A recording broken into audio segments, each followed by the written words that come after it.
കുത്തിപ്പിടിച്ചുകൊണ്ടാണ് അദ്ദേഹം പ്രസംഗിക്കാറുള്ളത്. അതിന് മതവുമായിട്ട് വലിയ ബന്ധമൊന്നുമില്ല. അതങ്ങനെ കാലാകാലങ്ങളായി തുടർന്നു വരുന്ന ഒരു ആചാരമാണ്. ആ വാളെന്ന് പറയുന്നത് ഒരു മൂർച്ചയില്ല, ഒരു ഓടിപ്പോകുന്ന ഒരു എലിയെ തല്ലിക്കൊല്ലാൻ പോലും ആ വാളിന് ഉറപ്പിൽ നിന്ന്. ഞാൻ പറഞ്ഞു, ഞാൻ ഹിന്ദിയാണ്, ഇന്ത്യക്കാരനാണ്. അപ്പൊ അദ്ദേഹം എന്നോട് ചോദിച്ചത്, നിങ്ങൾ ഇന്ത്യയിൽ കാശ്മീരിൽ നിന്നാണോ? അതായത് അത്തരം അറബികൾക്കിടയിലൊക്കെ ഒരു പ്രചാരണമുണ്ട്, ഇന്ത്യയിൽ കുറച്ച് മുസ്ലിങ്ങൾ ഉള്ളത് കാശ്മീരിൽ മാത്രമാണ്, അത് പാകിസ്ഥാന്റെ ഒക്കെ ഒരു പ്രചരണമാണ്. ഞാൻ പറഞ്ഞു, കാശ്മീരി ഒന്നുമില്ല, ഞാൻ കേരളയാണ്, മലബാരിയാണ്. അപ്പൊ അദ്ദേഹം മലബാരി എന്നൊക്കെ കേട്ടിട്ടുണ്ട്. അപ്പൊ അദ്ദേഹം എന്നോട് അടുത്ത ചോദ്യം ചോദിച്ചത്, നിങ്ങൾ ഖുർആൻ ഓതാൻ പഠിച്ചത് ഇവിടെ വന്നിട്ടാണോ, സൗദി അറേബ്യയിൽ വന്നിട്ടാണോ ഖുർആൻ ഓതാൻ പഠിച്ചത്? അല്ല. ഞാൻ പറഞ്ഞു, ഞങ്ങളുടെ നാട്ടില് ചെറുപ്പത്തിലെ ഖുർആൻ പഠിപ്പിക്കുന്ന സംവിധാനങ്ങൾ. അപ്പൊ അദ്ദേഹം ചോദിച്ചു വീണ്ടും, നിങ്ങളുടെ നാട്ടിലെ എല്ലാ ആളുകൾക്കും ഖുർആൻ ഓതാൻ അറിയോ? ഞാൻ പറഞ്ഞു, ഞങ്ങളുടെ നാട്ടിലെ ഒട്ടുമിക്ക ആളുകൾക്കും ഖുർആൻ ഓതാൻ അറിയും. ഒരു മലയാളം വായിക്കാൻ അറിയാത്ത ഈ ഉമ്മത്തിലെ മനുഷ്യന്മാര് പോലും ഖുർആനൊക്കെ വായിക്കുന്ന അക്ഷരങ്ങളും മഖ്റജും ഒന്നും ഉണ്ടാവൂല. ഖലഖലഖുന്നുള്ളത് കല കലക്കുന്നൊക്കെ ഓതുക, എന്നാലും അവർക്ക് ഓതാനുള്ള അറിവുണ്ട്. എല്ലാവരും കിട്ടിയില്ല. അപ്പൊ ആ സുഹൃത്ത്, ആ സഹോദരൻ സൗദി അറേബ്യക്കാരനായ അയാൾ ജനിച്ചപ്പോ കരഞ്ഞത് പോലും ഒരുപക്ഷെ അറബി ഭാഷയിലേക്കാരം. അത്തരം അറബി അറിയുന്ന അദ്ദേഹം സങ്കടത്തോടു കൂടി പറഞ്ഞത്, എനിക്ക് ഖുർആൻ ഓതാൻ അറിയില്ല. ഫാത്തിഹ സൂറത്തും ചെറിയ സൂറത്തുകളും മനപ്പാടമുണ്ട്, അത് ഓതിയിട്ടാണ് ഞാൻ നിസ്കരിക്കാറ്, എനിക്ക് ഖുർആൻ ഓതാൻ. അദ്ദേഹത്തിന്റെ കഥ പറഞ്ഞ്, അദ്ദേഹം ഏതോ ഒരു ഉൾപ്രദേശത്ത് താമസിച്ചിരുന്ന ആളാണ്, അവിടെ വിദ്യാഭ്യാസം ഒന്നുമില്ല. ഇപ്പോ സർക്കാർ ഈ ഉൾപ്രദേശങ്ങളിലുള്ള ആളുകളെ പുതിയ വീടുകളൊക്കെ വെച്ചു കൊടുത്ത് ടൗണിലേക്ക് കൊണ്ടുവന്നിട്ടുണ്ട്. അങ്ങനെ കൊണ്ടുവരപ്പെട്ട ഒരു വ്യക്തിയാണ് അയാൾ. ചെറുപ്പത്തിൽ ഖുർആൻ പഠിച്ചിട്ടില്ല, അതുകൊണ്ട് അദ്ദേഹത്തിന് ഖുർആൻ ഓതാൻ ഇപ്പോഴും മുസാഫിൽ നോക്കി ഓതാൻ അറിയില്ല. കാണാതെ പഠിച്ച ചില സൂറത്തുകൾ അറിയാം. എന്റെ പ്രിയപ്പെട്ടവരെ, നമ്മളൊക്കെ എന്തോരം ഭാഗ്യവാന്മാരാണ്. ഈ ഇരിക്കുന്ന കൂട്ടത്തിൽ ഒരാളെങ്കിലും ഉണ്ടോ ഖുർആൻ മുസാഫിൽ നോക്കി ഓതാൻ അറിയാത്ത ഒരാള് പോലും ഈ സദസ്സിൽ ഇല്ല എന്നാണ് ഞാൻ വിശ്വസിക്കുന്നത്. കാരണം നമ്മൾക്ക് അത് ചെറുപ്പത്തിലെ പഠിപ്പിക്കപ്പെട്ടിട്ടുണ്ട്.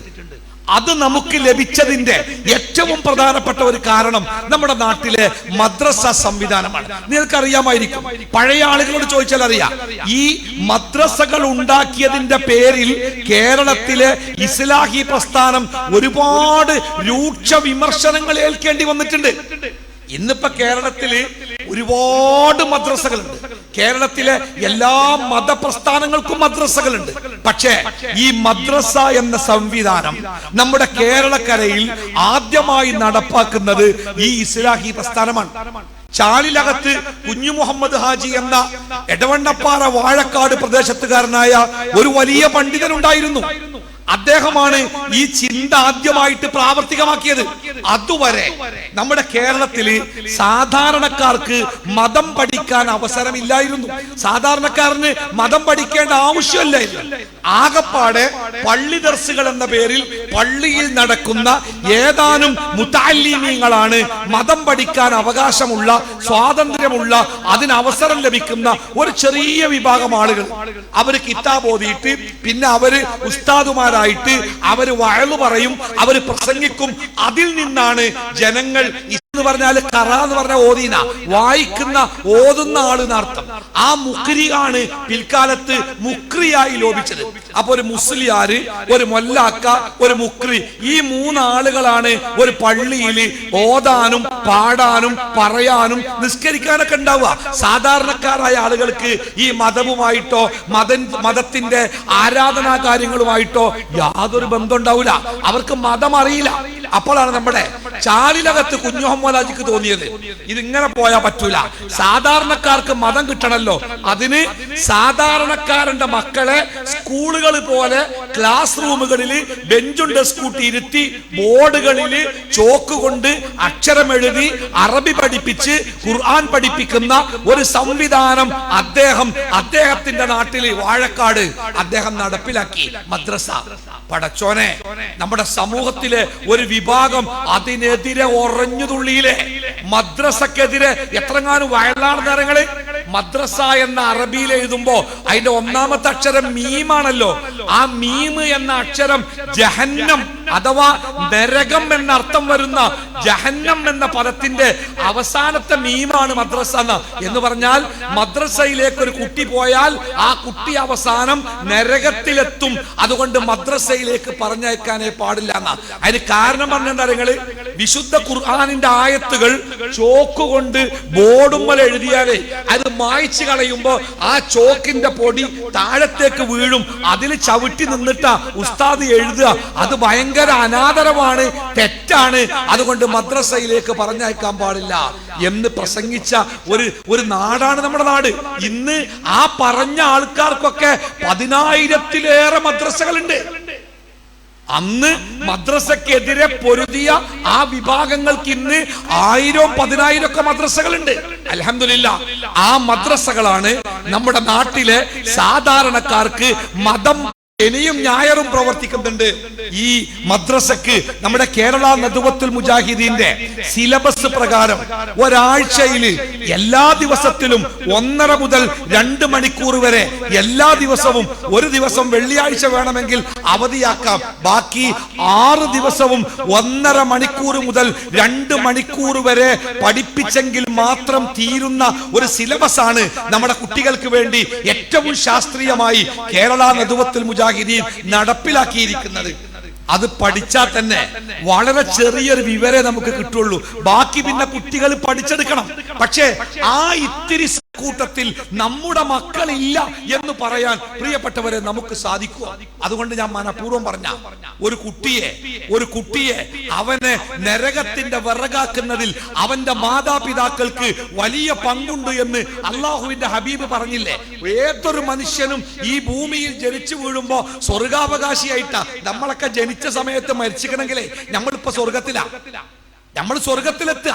നബി സ്വല്ലല്ലാഹു അലൈഹി വസല്ലമയുടെ കാലത്തെ പ്രവാചകന്റെ സദസ്സിൽ എപ്പോഴും പ്രസംഗം കേൾക്കാനും പ്രവാചകന്റെ വാക്ക് കേൾക്കാനും വന്നിരിക്കുന്ന ഒരാളുണ്ടായിരുന്നു. അദ്ദേഹത്തിന്റെ കൂടെ അദ്ദേഹത്തിന്റെ ചെറിയൊരു കുട്ടിയുണ്ട്.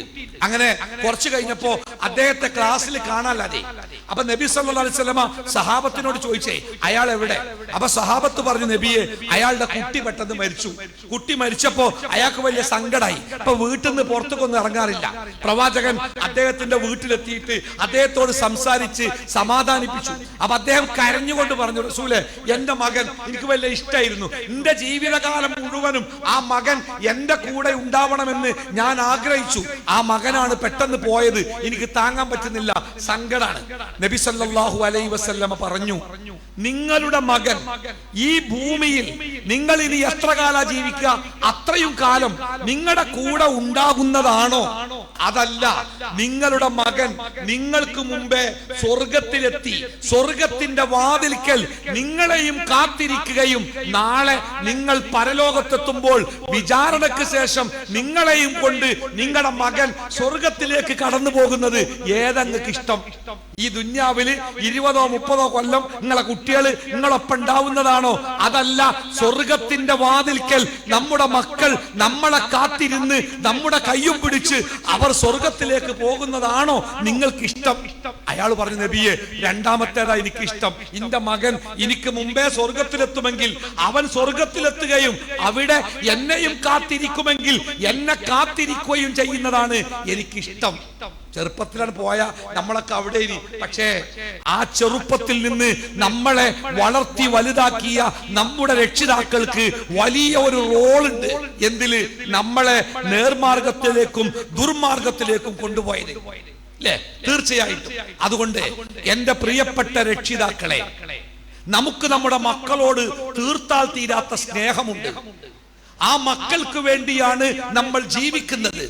നമ്മുടെ അധ്വാനം അവർക്ക് വേണ്ടിയാണ്, നമ്മുടെ കഷ്ടപ്പാട് അവർക്ക് വേണ്ടിയാണ്.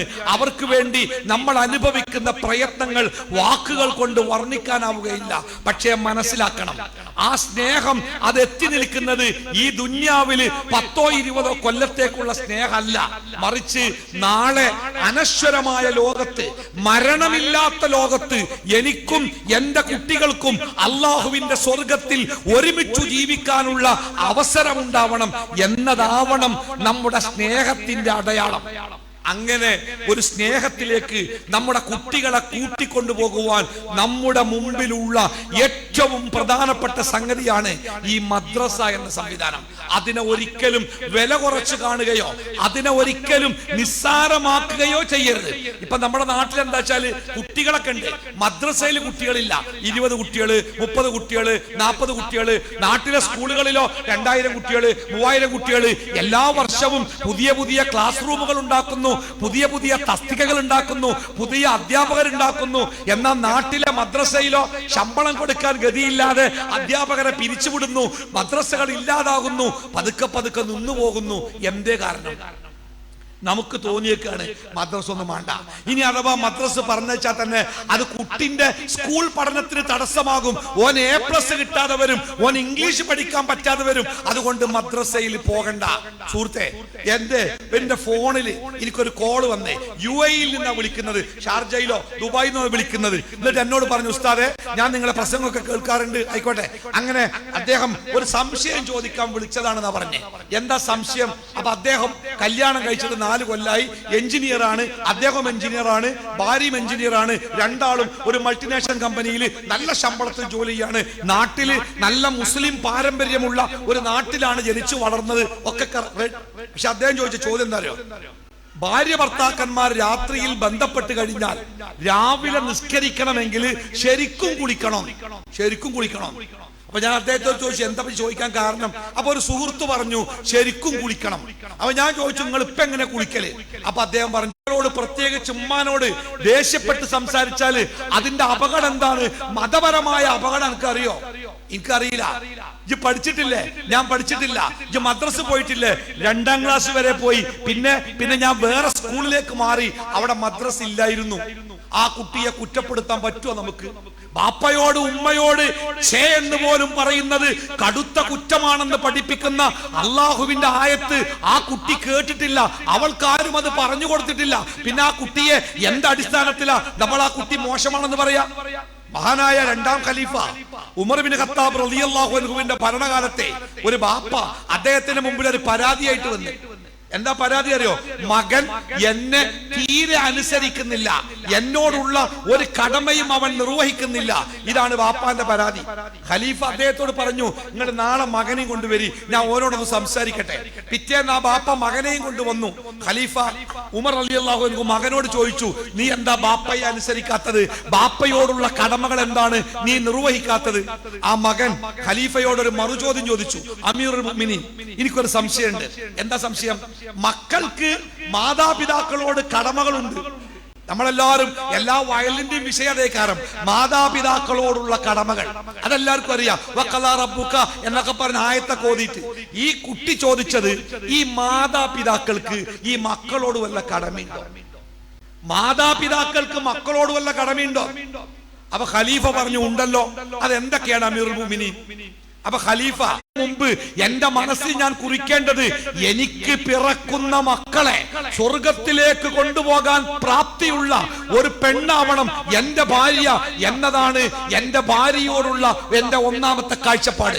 അള്ളാഹുവിന്റെ റസൂൽ പറഞ്ഞു, സാധാരണ മനുഷ്യന്മാര് പെണ്ണെട്ടുമ്പോ പെണ്ണിന്റെ ചൊറുക്കിന് പ്രാധാന്യം കൊടുക്കും. ചില ആൾക്കാർ അങ്ങനെ പറയാം, ഉസ്താദെ നിങ്ങൾ എത്തിങ്ങാനിൽ എത്തിയുമായ പെൺകുട്ടികളുണ്ടോ? എന്തേ ഒരു കല്യാണം വേണ്ടിനി? ആയിക്കോട്ടെ, എന്തൊക്കെയാണ്? പിന്നെ ഒന്നും വേണ്ട, സ്വത്തും പണം ഒന്നും വേണ്ട, നല്ല ചൊറുക്ക് വേണം. എത്രയാണ് ഈ ചൊറുക്ക്? ഒരു പെൺകുട്ടിയുടെ ബാപ്പനോട് സങ്കടം പറഞ്ഞേ, ഒരു പെൺകുട്ടിയല്ല, അയാൾക്ക് 5 പെൺകുട്ടികളുണ്ട്. ആ പെൺകുട്ടികളെ ബാപ്പ എന്താ പറഞ്ഞാലോ, ഉസ്താദെ സ്ത്രീധനത്തിനെ നിങ്ങൾ കുറ്റം പറയരുത് കേട്ടോ. കാരണം സ്ത്രീധനം എന്ന ഏർപ്പാടുള്ളത് കൊണ്ടാ കാണാൻ ചൊറുക്കില്ലാത്ത പെൺകുട്ടികൾ കെട്ടിച്ചു പോണേ. വൃക്ക വിറ്റിട്ടാണെങ്കിലും പൈസ ഉണ്ടാക്കിയ കെട്ടിച്ചു വിടാലോ. ഇത് ചില മനുഷ്യന്മാർക്ക് പൈസ വേണ്ട, ചൊറുക്ക വേണേ. ഈ ചൊറുക്കില്ലാത്ത കുട്ടികളെ ഞങ്ങൾ എന്താ ഉസ്താദെ കാട്ടുക? അവർക്ക് ചൊറുക്കുണ്ടാക്കാൻ വല്ല മാറുകൊണ്ടോന്നാ ആ ബാപ്പ കണ്ണ് നിറഞ്ഞുകൊണ്ട് ചോദിച്ചേ. അള്ളാന്റെ ഹബീബ് പറഞ്ഞതാ, നിങ്ങൾ സൗന്ദര്യത്തിന് മുൻഗണന കൊടുക്കരുത് കേട്ടോ. പിന്നെ തറവാടിന് മുൻഗണന കൊടുക്കണ്ടോ. തറവാട് എന്നൊക്കെ പറഞ്ഞാലേ ഒരു തറവാട്ടില് ഒറ്റ ഒരുത്തൻ തല തിരിഞ്ഞാ മതി, തറവാട്ടുകാർ മുഴുവനും തലതാത്തി നടക്കേണ്ടി വരും. അത്രയേ ഉള്ളൂ തറവാടൊക്കെ. പിന്നെ റസൂല് പറഞ്ഞത്, നിങ്ങൾ പണത്തിന് പ്രാധാന്യം കൊടുക്കരുത്. എത്ര പൈസ ഉണ്ടായിട്ട് എന്താ? ഒരു കുഴപ്പമില്ലാത്ത അസുഖം വന്നാ മതി, വീട് വിറ്റിട്ട് അവസാനം ഓട്ടോറിക്ഷയിൽ പാട്ടുപാടി പിരിക്കേണ്ടി വരും. അതപ്പത്തെ കാലം. അതുകൊണ്ട് നിങ്ങൾ സൗന്ദര്യത്തിന് പ്രാധാന്യം പ്രാധാന്യം വേണ്ടെന്നല്ല, അതിന് പ്രാധാന്യം കൊടുക്കരുത്. ഉമർ വീടിന്റെ അടുത്തെത്തിയപ്പോ ആ വീട്ടിൽ നിന്ന് ഒരു സംസാരം. എന്താ സംസാരം? ഒരു പ്രായമുള്ള സ്ത്രീന്റെ ഒച്ച. എടി, ആ പാലിന്ന് വളരെ കുറവല്ലേ, ആ പാലിന് കുറച്ച് വെള്ളം കൂട്ടിക്കാം. അപ്പൊ അപ്പുറത്തുനിന്ന് മോളാണെന്ന് തോന്നിപ്പിക്കുന്ന ഒരു പെൺകുട്ടിയുടെ ഒച്ച. അമ്മ, പാലിൽ വെള്ളം ചേർക്കണ കുറ്റാന്ന് നിങ്ങൾക്ക് അറിയില്ലേ? അപ്പൊ വീണ്ടും പുറത്തുനിന്ന്, എടി, ഈ നട്ടപ്പാതിലേക്ക് വെള്ളം ചേർത്താൽ ആരാ അറിയാ? ഉമർ അറിയോ? പിന്നെ എങ്ങനെ കുറ്റാവുക? അപ്പൊ ആ ചെറിയ ശബ്ദത്തിന്റെ മറുപടി, ഉമ്മ, ഉമർ അറിയില്ലെങ്കിലും പടച്ചോൻ അറിയില്ലേ, അതുകൊണ്ട് ഞാൻ ചേർക്കൂല. ഉമർ ആ വീടിന്റെ ചുമരുമേ ഒരു കല്ലുകൊണ്ടൊരു അടയാളം വരച്ച് എന്നിട്ട് മടങ്ങി വീട്ടിക്ക്. പിറ്റേന്ന് രാവിലെ തന്റെ കൊട്ടാരത്തിലെ ഉദ്യോഗസ്ഥന്മാരെ വിളിച്ചിട്ട് പറഞ്ഞു, ഞാനിങ്ങനെ അടയാളം വെച്ച ഒരു വീടുണ്ട് ഈ റോട്ടിൽ, ഒന്ന് പോയോക്കാണി. ആ വീടിനെ കുറിച്ച് ഒരു റിപ്പോർട്ട് ഇവിടെ അവതരിപ്പിക്കും. ഉദ്യോഗസ്ഥന്മാർ പോയി റിപ്പോർട്ട് അവതരിപ്പിച്ചു. ബാപ്പ മരിച്ചുപോയ ഒരു ഉമ്മയും മകളുമാണ്. ആടുകളെ വളർത്തിയിട്ട് അതിന്റെ പാല് കറന്ന ജീവിക്കുന്നത്. പട്ടിണിയാണ്, പ്രാരാബ്ധമാണ്, പാവപ്പെട്ട കുടുംബമാണ്. അവര് റിപ്പോർട്ട് വെച്ച് ഖലീഫ ഉമർ താൻ കല്യാണം തിരയുന്ന തന്റെ മകന്റെ അബ്ദുള്ള ഇബ്നു ഉമറിനെ വിളിച്ചിട്ട് പറഞ്ഞു, അബ്ദുള്ള, ദാ ഇവര് കാണിച്ചു ഒരു വീട്, ആ വീട്ടിൽ പോയോക്ക്, അവിടെ ഒരു പെൺകുട്ടി ഉണ്ട്, പറ്റുമെങ്കിൽ ഞാൻ കോളെ കെട്ടാം. ഖലീഫയുടെ കൊട്ടാരത്തിലേക്ക്, ലോകത്തിലെ ഏറ്റവും ശക്തമായ സാമ്രാജ്യത്തിന്റെ ഉടമസ്ഥന്റെ കൊട്ടാരത്തിലേക്ക് രാജകുമാരിയായിട്ട് കടന്നു വരാൻ ഉമർ തെരഞ്ഞെടുത്ത പെണ്ണിന്റെ യോഗ്യത എന്താണ്? നട്ടപ്പാതിരക്കും അള്ളാനെ പേടിക്കുന്ന പെണ്ണാവണം. നമ്മളൊക്കെ പൈസയും പേരയും പറമ്പിന്റെ വലിപ്പം കണ്ട് മകനെ കൊണ്ട് പെണ്ണിട്ടിച്ചിട്ട് അവസാനം പെണ്ണ് മകനെയും കൊണ്ട് പോകുമ്പോ ബാപ്പാക്കുമ്മാക്കും സങ്കട. നല്ല കുട്ടിയാണ് എന്റെ കുട്ടി, കെട്ടിച്ചതിന് ശേഷം ഓനും അങ്ങോട്ട് പോയതാ, ഓളിന്റെ മോനെ കേടെടുത്തി എന്നൊക്കെ പറഞ്ഞ് കരയുന്ന രക്ഷിതാക്കളെ നമ്മൾ ഇടക്കിടക്കൊക്കെ കാണാറുണ്ട്. അതുകൊണ്ട് കരുതിക്കോളി, ഒന്നാമത്തെ ബാധ്യത, ഞാൻ ഒരു വിവാഹം കഴിക്കാൻ ഉദ്ദേശിക്കുന്നുണ്ട് എന്ന് എന്റെ മനസ്സിൽ തോന്നുമ്പോ, എന്റെ മക്കളെ കല്യാണം കഴിപ്പിക്കണമെന്ന് എന്റെ മനസ്സിൽ തോന്നുമ്പോ, എന്റെ മകന്റെ ഭാര്യയായി, അവന്റെ ജീവിത പങ്കാളിയായി കടന്നു വരുന്ന പെണ്ണുമായി ബന്ധപ്പെട്ട് എന്റെ മനസ്സിലുണ്ടാവേണ്ട ഒന്നാമത്തെ സങ്കല്പം, എന്റെ മകനെയും എന്റെ മകന് പിറക്കുന്ന മക്കളെയും സ്വർഗത്തിലേക്ക് കൊണ്ടുപോകാൻ പറ്റിയ ഈമാനുള്ള ഒരു പെണ്ണാവണം എന്റെ മകന്റെ ഭാര്യ എന്ന് തീരുമാനിക്കാൻ എനിക്ക് പറ്റണം, നിങ്ങൾക്ക് പറ്റണം. അതാണ് ഇസ്ലാമിന്റെ കാഴ്ചപ്പാട്. അതായത് ഖലീഫ ഉമർ ഈ മകനോട് പറഞ്ഞു, നിന്റെ ബാപ്പ നിനക്ക് ചെയ്തു തരേണ്ട ഒന്നാമത്തെ കടമ ഈമാനുള്ള ഒരു ഉമ്മയെ നിനക്ക് തരണം. എന്റെ മുമ്പിൽ ഇരിക്കുന്ന എല്ലാ ഉമ്മാരോടും ഞാൻ പറയാം, നിങ്ങളുടെ മക്കൾക്ക് ഏറ്റവും നല്ല ഒരു സ്വത്താകുന്നത് എപ്പോഴാണ്? നിങ്ങളുടെ മക്കൾക്ക് നിങ്ങൾ ട്യൂഷർത്ത് കൊടുക്കുമ്പോഴോ, നിങ്ങളുടെ മക്കൾക്ക് സ്വാദിഷ്ടമായ ഭക്ഷണം ഉണ്ടാക്കി കൊടുക്കുമ്പോഴോ അല്ല. നിങ്ങളുടെ മക്കൾ നരകത്തിന്റെ വിറകാവാതിരിക്കാൻ സ്വർഗത്തിന്റെ വഴിയിലൂടെ ആ മക്കളെ ചേർത്ത് കൊണ്ടുപോകാൻ നിങ്ങൾക്ക് സാധിക്കുന്നുണ്ടെങ്കിൽ നിങ്ങളാണ് സ്നേഹമുള്ള ഉമ്മമാർ. ഈ ഇസ്ലാമിക ചരിത്രത്തിലെ ഏറെ പ്രസിദ്ധമായ യുദ്ധമാണ് മുഅത്ത യുദ്ധം. ഈ മുഅത്ത യുദ്ധം നടക്കാൻ ആ യുദ്ധത്തിലേക്ക് സൈന്യത്തെ പ്രവാചകൻ റെഡിയാക്കി നിർത്തി. സൈന്യം എല്ലാ ചെറുപ്പക്കാരോടും ആയുധങ്ങൾ ഉള്ളവരോടൊക്കെ യുദ്ധത്തിൽ പങ്കാളിയാവാൻ റസൂൽ ആവശ്യപ്പെട്ടു. യുദ്ധത്തിന് പ്രയാസമുള്ള യുദ്ധം. അതുകൊണ്ട് തന്നെ ആ യുദ്ധത്തിന് പടയാളികളെ തയ്യാറാക്കി. ആ പടയാളികളെ മദീന പള്ളിയുടെ മുറ്റത്ത് പ്രവാചകൻ കൂട്ടി നിർത്തി അവർക്ക് യാത്രയപ്പ് കൊടുക്കുകയാണ്. യുദ്ധത്തിന് പോവുകയാണ്, തിരിച്ചു വന്നോളണമെന്നില്ല, പലപ്പോഴും മരണപ്പെട്ടേക്കാം. അതുകൊണ്ട് തങ്ങളുടെ പ്രിയപ്പെട്ട മക്കള്, ഭർത്താക്കന്മാര്, ബാപ്പമാര് അവരാണ് പോകുന്നത്. അവരെ യാത്രയാക്കാൻ കുടുംബാംഗങ്ങൾ മുഴുവനും മദീന പള്ളിയുടെ മുറ്റത്തെത്തിയിട്ടുണ്ട്, സ്ത്രീകളും കുട്ടികളൊക്കെ. പ്രവാചകൻ സൈന്യത്തിന് വേണ്ട ഉപദേശങ്ങൾ കൊടുത്തു, അവർക്ക് വേണ്ടി പ്രാർത്ഥിച്ചു. സൈന്യാധിപന്റെ കുതിരയുടെ കയറ് പിടിച്ച് പ്രവാചകൻ മുമ്പിൽ നടന്നു. ആ സൈന്യം പ്രവാചകന്റെ മുമ്പിലെത്തി. പള്ളിയുടെ മുറ്റത്തിന്റെ അതിർത്തി വരെ പ്രവാചകൻ അവരെ അനുഗമിച്ചു. പിന്നെ അവരോട് പോകാൻ പറഞ്ഞു. ആ സൈന്യം പോയി. ഇത്തിരി കഴിഞ്ഞപ്പോ ആ സൈന്യത്തിൽ നിന്ന് ഒരു ചെറുപ്പക്കാരൻ പിന്നിലേക്ക് തന്നെ തിരിച്ചു വന്നു. അയാൾ പള്ളിയുടെ മുറ്റത്തിന്റെ ഒരു ഭാഗത്ത് ഒറ്റക്ക് നിന്ന് കരയുന്ന ഒരു പെൺകുട്ടിയുണ്ട്. ആ പെൺകുട്ടിന്റെ അടുത്ത് വന്ന് നിന്നു. ഒരു ചെറിയ കുട്ടിയുണ്ട് അവരുടെ ഒക്കത്ത്. ഈ പെൺകുട്ടി ഈ ചെറുപ്പക്കാരന്റെ ഭാര്യയാണ്. അയാളുടെ കുട്ടിയാണ് ആ പെൺകുട്ടിയുടെ കയ്യിലുള്ളത്. ആ ചെറുപ്പക്കാരൻ തന്റെ കുതിരപ്പുറത്ത് നിന്ന് താഴെ ഇറങ്ങിയിട്ടേ ആ പെൺകുട്ടിയോട്, അവളുടെ മുഖത്തോട് തന്റെ മുഖം ചേർത്തു വെച്ചു. അവസാനത്തെ ചുംബനമാണ്. പിന്നെ തന്റെ മകനെ, തന്റെ ഭാര്യയിൽ നിന്ന് തന്റെ മകനെ, ചെറിയ കുട്ടിയെ തന്റെ കയ്യിൽ വാങ്ങി അവന്റെ മുഖത്തും കവളത്തും ഉമ്മ വെച്ച് കണ്ണുനീരോടുകൂടി മകനെ തന്റെ ഭാര്യക്ക് തിരിച്ചു കൊടുക്കുമ്പോ അയാൾ പറഞ്ഞൊരു വാക്കുണ്ട്, പ്രിയപ്പെട്ടവളെ, ഒരുപക്ഷെ ഞാൻ മുഅത്തയിൽ നിന്ന് തിരിച്ചു വന്നില്ല എന്ന് വന്നേക്കാം, എന്ന് പറഞ്ഞാൽ കൊല്ലപ്പെട്ടേക്കാം. ഞാൻ മുഅത്തയിൽ നിന്ന് തിരിച്ചു വന്നില്ലെങ്കിൽ ഇവനെ സ്വർഗത്തിൽ നീ എന്നെ ഏൽപ്പിക്കണം കേട്ടോ. ഞാൻ മൂത്തയിൽ നിന്ന് തിരിച്ചു വന്നില്ലെങ്കിൽ എന്റെ കുട്ടിയെ സ്വർഗത്തിൽ നീ എനിക്ക് തിരിച്ചു തരണം കേട്ടോ. രണ്ട് കാര്യങ്ങളായുള്ള. ഒന്ന്, ഈ കുട്ടിയെ സ്വർഗത്തിലെത്തുന്ന കുട്ടിയായി നീ വളർത്തണം കേട്ടോ. രണ്ടാമത്തേത്, ഈ കുട്ടിയെ എന്നെ ഏൽപ്പിച്ചു തരാൻ സ്വർഗത്തിൽ നീയും ഉണ്ടാവണം കേട്ടോ.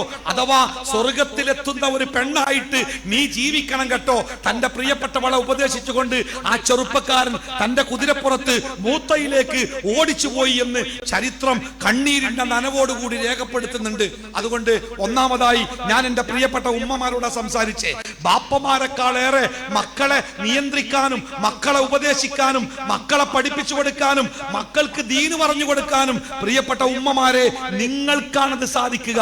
നിങ്ങളുടെ പ്രായം ചെറിയ പ്രായമാണ്. നിങ്ങൾക്ക് തന്നെ ഒരുപക്ഷെ വേണ്ടത്ര ദീന് കിട്ടിയിട്ടില്ല എന്ന് വന്നേക്കാം. പക്ഷേ അതൊരു കാരണമാകരുത്. നിങ്ങൾ കുട്ടികളുടെ മദ്രസ പാഠപുസ്തകങ്ങൾ ശരിക്കും വായിക്കണം. നിങ്ങളുടെ മക്കൾക്ക് കാര്യങ്ങൾ കൃത്യമായി പറഞ്ഞു കൊടുക്കണം.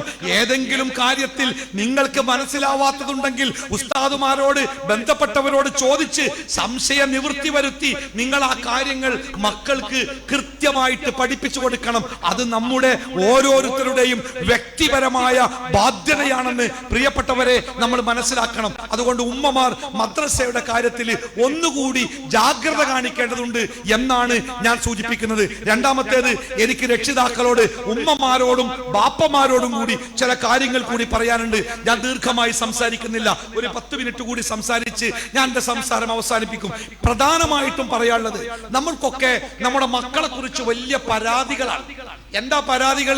ഒന്ന്, മക്കളൊക്കെ ഒരു വല്ലാത്ത വഴിക്കാണ് അവർ ജീവിച്ചു കൊണ്ടിരിക്കുന്നത്. മൊബൈൽ ഫോണുകളുമായി വല്ലാത്ത ബന്ധമുണ്ട്. അതേപോലെ ചില കുട്ടികളൊക്കെ പുകവലി പോലെയുള്ള വൃത്തികെട്ട സ്വഭാവങ്ങളിൽ പെട്ടുപോകുന്നുണ്ട്. ചില പെൺകുട്ടികളൊക്കെ മിക്കവാറും പ്രണയത്തിന്റെ ഊരാകുടുക്കിലാണ്. ഇങ്ങനെ മാതാപിതാക്കളുമായുള്ള ബന്ധത്തിൽ, കുടുംബ ബന്ധങ്ങളിലൊക്കെ നമ്മുടെ മക്കൾക്കിടയിൽ വലിയ ചില അബദ്ധങ്ങളും അപകടങ്ങളും ഉണ്ട് എന്നൊക്കെ ഒട്ടുമിക്ക രക്ഷിതാക്കളും പരാതിയും പരിഭവവും പറയുന്നുണ്ട്.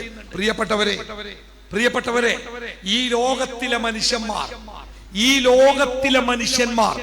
ആ മനുഷ്യന്മാർ അള്ളാഹുവിന്റെ മാർഗത്തിൽ സച്ചരിതരായി ജീവിക്കാൻ അള്ളാഹു ഒരു നിയമ സംവിധാനം ഏർപ്പെടുത്തിയിട്ടുണ്ട്.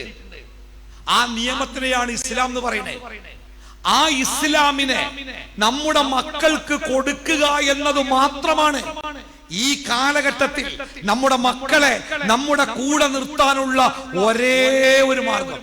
വേറെ ഒരു മാർഗമല്ല കേട്ടോ. പോലീസിനോ പട്ടാളത്തിനോ കോടതിക്കോ അധ്യാപകർക്കോ ഒരു സംവിധാനത്തിനും നമ്മുടെ മക്കളെ അവരുടെ വഴിയിൽ നിന്ന് നേർവഴിയിലേക്ക് മാറ്റിക്കൊണ്ടുവരാൻ ഒരു സംവിധാനങ്ങൾക്കും സാധിക്കൂല. കാരണം അവർ ജീവിക്കുന്ന കാലഘട്ടം അത്രമേൽ അപകടം പിടിച്ച കാലഘട്ടം. നമ്മുടെയൊക്കെ ചെറുപ്പകാലത്ത് നമ്മൾ ആഗ്രഹിച്ച് നമുക്ക് കിട്ടാതെ പോയ ഒരുപാട് സംഗതികളില്ലേ, അതൊക്കെ ഇന്ന് നമ്മുടെ മക്കൾക്ക് നിർലോഭം കിട്ടും. എന്റെയൊക്കെ ചെറുപ്പകാലം എന്ന് പറഞ്ഞാല് 1970-80 കാലഘട്ടമാണ്. അന്നൊക്കെ നമ്മുടെ നാട്ടില് സിനിമാ കോട്ടകളിൽ സിനിമകൾ മാറി വരാറ് സാധാരണ വെള്ളിയാഴ്ചകളിലാണ്. അപ്പൊ വെള്ളിയാഴ്ച രാവിലെ ഒരാള് ഒരു സൈക്കിളിന് കുറെ നോട്ടീസും കുറെ മൈദന്റെ പശയൊക്കെ ആയിട്ട് ഞങ്ങളെ നാട്ടിൽ കൂടെ ഒക്കെ വരും. എന്നിട്ട് എല്ലാ ഈ ചായക്കടയുടെ മുമ്പിലുള്ള പരമ്പ് കൊണ്ടുള്ള മറകളിലൊക്കെ ഈ സിനിമാ പോസ്റ്റർ ഇങ്ങനെ ഒട്ടിച്ചു. പഴയ ആൾക്കാരോട് ചോദിച്ചാൽ അറിയാം. അങ്ങനെ ഈ ചില വൃത്തികെട്ട സിനിമകള്, അശ്ലീലം കൂടുതലുള്ള സിനിമകള് ചിലപ്പോ ചില ആഴ്ചകളൊക്കെ വരും. അങ്ങനെ വരുമ്പോ ആ സിനിമാ പോസ്റ്ററിന്റെ മേലെ എ എന്ന വലിയൊരു അക്ഷരം ഉണ്ടാവും. പ്രായപൂർത്തിയായവർക്ക് മാത്രം എന്ന എ എന്നൊരു അക്ഷരം ഉണ്ടാവും. അത് കണ്ടാൽ ആ സിനിമ വളരെ അശ്ലീലമാണെന്ന, വൃത്തികെട്ടതാണെന്ന. മാന്യനായ ഒരാൾക്ക് ആ സിനിമക്ക് പോകാൻ പറ്റൂല എന്നല്ല, ആ സിനിമന്റെ പോസ്റ്റർ പോലും നോക്കാൻ പറ്റൂല. ആ സിനിമ കാണാനെങ്ങാനും ഒരാള് പോയാല് പിറ്റേന്ന് ഓനെ പറ്റി ആൾക്കാർക്ക് വൃത്തികെട്ടായി, എന്തൊരു വൃത്തികെട്ടവനാണ് ഓന്നലെ ആ സിനിമക്ക് പോയോലോ സെക്കൻഡ് ഷോക്ക് പോയോലോ എന്നൊക്കെ ഓനെ പറ്റി ആളുകൾ മോശമായിട്ട് സംസാരിക്കും. ആ കാലത്ത് ഞാനൊന്നും അങ്ങനത്തെ ഒരു സിനിമ കണ്ടിട്ടല്ല. കാരണം എന്റെ ബാപ്പ പള്ളിക്ക വാങ്ങിക്കൊടുക്കുന്ന ആളാണ്, മദ്രസിലെ ഉസ്താദാണ്. ഞാനെങ്ങാനും അങ്ങനത്തെ ഒരു സിനിമക്ക് പോയി, അങ്ങനത്തേതല്ല ഏതെങ്കിലും ഒരു സിനിമക്ക് പോയിന്ന് എന്റെ ബാപ്പ അറിഞ്ഞാലേ അന്ന് എന്റെ നാട്ടുകാർക്ക് ഫ്രീ ആയിട്ട് ഒരു മയ്യത്ത് നിസ്കാരം കിട്ടും. എന്റെ ബാപ്പനെ കൊന്നിരിക്കൊരു സംശയമല്ല. അതുകൊണ്ട് ഞാൻ ആ ബൈക്കേ പോയിട്ടില്ല. സിനിമയും സിനിമാ പോസ്റ്ററും എന്റെ ജീവിതവുമായിട്ട് ബന്ധപ്പെട്ടതേ അല്ല. ഇന്ന് അങ്ങനെയാണോ നമ്മുടെ മക്കള്? നമ്മുടെ മക്കളുടെ കയ്യിലുള്ള വിശാലമായ മൊബൈൽ ഫോണുകളാണ്. അതിലേക്ക് നെറ്റ് നമ്മുടെ ചെലവിലാ കയറ്റി കൊടുക്കണേ. അവർക്ക് സ്വന്തമായിട്ട് റൂമുകളാ വീട്ടില്. രാത്രി 9 മണി 10 മണിക്ക് റൂമിന്റെ കുറ്റിയിട്ടിട്ട് കട്ടിലുകളിൽ കമിഴ്ന്ന് കടന്ന് അവർ പുതപ്പ് കൊണ്ട് ബ്ലാങ്കറ്റ് കൊണ്ട് മൂടി പുതച്ച് അവർ ഈ മൊബൈൽ ഇങ്ങനെ ചാരി വെച്ചാല് അവർക്ക് എന്തും കാണാം, എവിടുന്നും കാണാം, ഏതും കാണാം. ഒരു തടസ്സമല്ല, ഒരു പ്രശ്നമല്ല, ആരും ഇടപെടൂല, ആരും ചോദിക്കൂല, അവര് ഫ്രീ ആണ്. ഒരു ബാപ്പ സങ്കടം പറഞ്ഞു വന്നേ, രാത്രി 1 മണിക്ക് ആ ബാപ്പാക്ക് ദാഹിച്ചപ്പോ ഭാര്യയോട് പറഞ്ഞത്രേ ഇത്തിരി വെള്ളം കൊണ്ടുപോവാൻ. ഭാര്യ വെള്ളം കൊണ്ടുവന്ന് വെള്ളം കുടിച്ച് ഭാര്യയും ഭർത്താവും കിടന്നപ്പോ സമയം എത്രയായി നോക്കാൻ വേണ്ടി ഭാര്യ മൊബൈൽ എടുത്ത് നോക്കിയപ്പോ വെറുതെ ഒന്ന് വാട്സാപ്പ് തോണ്ടി നോക്കിയതാ. തോട്ടി നോക്കിയപ്പോ അവരുടെ മകൾ ഉറങ്ങിയിട്ടില്ല. വാട്സാപ്പിൽ ജീവനുണ്ട്, പച്ച വെളിച്ചം. സമയം 1 മണി കഴിഞ്ഞ് ഭാര്യ ബേജാറോടുകൂടി ഭർത്താവിനോട് പറഞ്ഞത്രേ, നോക്കി നമ്മളെ മോള് ഉറങ്ങിയിട്ടില്ലല്ലോ, ഓൾ ഇപ്പോഴും ഓളെ വാട്സാപ്പ് ജീവനുണ്ട്, ഓൺലൈനാണ്. അപ്പോ ബാപ്പ പറഞ്ഞത്ര എമ്മാനോട് ഇതൊന്ന് പോയോക്കെ, എന്നൊക്കെ പണി പോയോക്കെ പറഞ്ഞാൽ വണ്ടി എടുത്തു പോകുന്നു വേണ്ട. അവര് കിടക്കുന്ന ബെഡ്റൂമിന്റെ തൊട്ടു മുകളിലെ റൂമിലാ 18 വയസ്സുള്ള മകള് കിടക്കണേ. അവിടേക്കൊന്ന് പോയി നോക്കാനാ ബാപ്പ അമ്മാനോട് പറഞ്ഞേ. ഉമ്മ പറഞ്ഞേ, ഞാൻ പോയോക്കൂല, കുട്ടികളാണ്, നേരം വെളുക്കുമ്പോ എന്താ കാട്ടുക അറിയില്ല, ഞാൻ പോയോക്കൂല, നിങ്ങളൊന്ന് പോയോക്കി പറഞ്ഞു. ഞാനും പോയോക്കൂല, രണ്ടാളും പോയോക്കിയില്ല. നേരം വെളുത്തപ്പോ എന്നെ കണ്ടപ്പോ എന്നോട് പറഞ്ഞു, ഉസ്താദേ നിങ്ങൾ എന്റെ മോളെ കാണുകയാണെങ്കിൽ ഒരു കാര്യം പറയോ. എന്താ പറയണ്ടേ? ഈ നട്ടപ്പാതിരക്കൊക്കെ എന്താ ഓക്ക് വാട്സാപ്പിൽ പണിന്ന് നിങ്ങൾ ഓളോടൊന്ന് ചോദിക്കുവോ. ഞാൻ ചോദിച്ചു, ബാപ്പ നിങ്ങളോളെ ബാപ്പയല്ലേ, നിങ്ങളല്ല ചെലവിന് കൊടുക്കണേ, നിങ്ങൾക്കൊന്ന് ചോദിച്ചൂടെ? പേടിയാ ഉസ്താദേ, ഇപ്പത്തെ കാലൊക്കെ കുട്ടികളോട് എന്തേലും ഇഷ്ടമില്ലാത്ത ചോദിച്ചാല് ഒരുപക്ഷെ നാളെ കുളിമുറിന്റെ ഉള്ളില് നരമ്പ് മുറിച്ച് ചോരയിൽ കിടക്കുന്ന മക്കളെ കാണേണ്ടി വരും. അതുകൊണ്ട് ഉസ്താദെ ഞാൻ ചോദിക്കൂല, നിങ്ങൾ സ്നേഹത്തോടു കൂടി ചോദിക്കോ, നിങ്ങളൊക്കെ ബഹുമാനാണ്. ഇതാണ് കാലം. നമ്മുടെ മക്കള് സർവതന്ത്ര സ്വതന്ത്ര. ഞാന് ഈ കഴിഞ്ഞ വർഷത്തിലെ നമ്മുടെ കാലിക്കറ്റ് യൂണിവേഴ്സിറ്റിയുടെ ഡിഗ്രി 1ാം വർഷ ക്ലാസ്സുകൾ നമ്മുടെ കോളേജുകളിലൊക്കെ ആരംഭിക്കുന്ന ഒരു ദിവസം ഉണ്ടാകുമല്ലോ. ഇപ്പൊ പ്രീ ഡിഗ്രി ഇല്ലല്ലോ, ഇപ്പൊ ഡിഗ്രിയാണ് തുടങ്ങുന്നത്. അപ്പൊ ആ ഡിഗ്രി ക്ലാസ്സിലേക്കാണ് ആദ്യമായിട്ട് കുട്ടികൾ കോളേജിലേക്ക് വരുന്നത്.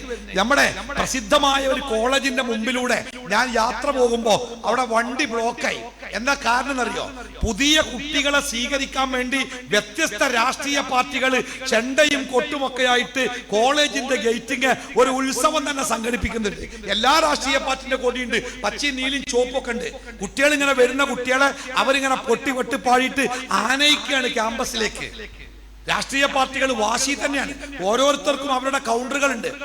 എന്നാൽ എല്ലാ കൊടികളുടെയും മേലെ ഒരൊറ്റ ബാനർ ഇങ്ങനെ കെട്ടിയിരിക്കുന്നു. ആ ബാനർ കണ്ടാൽ അറിയാം അത് ഏതെങ്കിലും ഒരു രാഷ്ട്രീയ പാർട്ടിന്റെ അല്ല.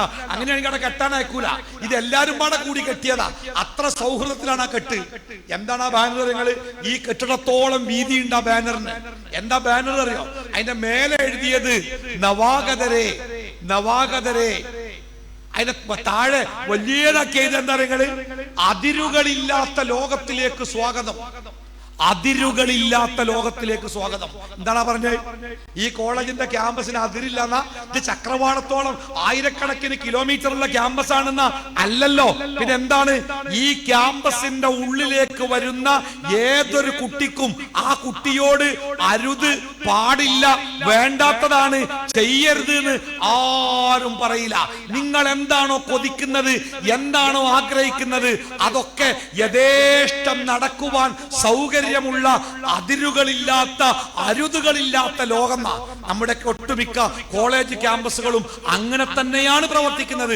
ഞാൻ കർണാടകയിൽ ബാംഗ്ലൂരിൽ ഒരു പ്രോഗ്രാമിന് പോയിട്ട് തിരിച്ചു പോരാൻ വേണ്ടി 12 മണിക്ക് കിട്ടുന്ന ബസ് കിട്ടാൻ വേണ്ടി ബസ് സ്റ്റോപ്പിലേക്ക് വരുമ്പോ അവിടെ റോഡിന്റെ ഹോട്ടലുകളുടെ ബസ് സ്റ്റോപ്പിന്റെ വശങ്ങളിലൊക്കെ വീണ് കിടക്കുന്ന, തളർന്നു കിടക്കുന്ന, കെട്ടിപ്പിടിച്ചു നിൽക്കുന്ന, ഒന്നിച്ചു നിൽക്കുന്ന 18ഉം 20ഉം 25ഉം ഒക്കെ വയസ്സുള്ള ആണും പെണ്ണും. അത്ഭുതപ്പെട്ട എന്നോട് എന്നെ കൊണ്ടുവന്ന സുഹൃത്തുക്കൾ പറഞ്ഞു, മൗലവി അങ്ങോട്ടൊന്നും തോന്ന നോക്കണ്ട, അതെന്നും അങ്ങനെ തന്നെയാണ്. ഞാൻ ചോദിച്ചു, ഈ കുട്ടികളൊക്കെ എവിടുത്തെ കുട്ടികളാ? അവൻ എന്നോട് പറഞ്ഞേ, ഇതൊക്കെ ഇതൊക്കെ നമ്മളെ നാട്ടിലത്തെ കുട്ടികളാ. കാരണം അവിടുത്തെ ഹോട്ടലുകളൊക്കെ കേരള ഭക്ഷണം കിട്ടുന്ന ഹോട്ടലാ. ഇതൊക്കെ നമ്മുടെ കുട്ടികളാ.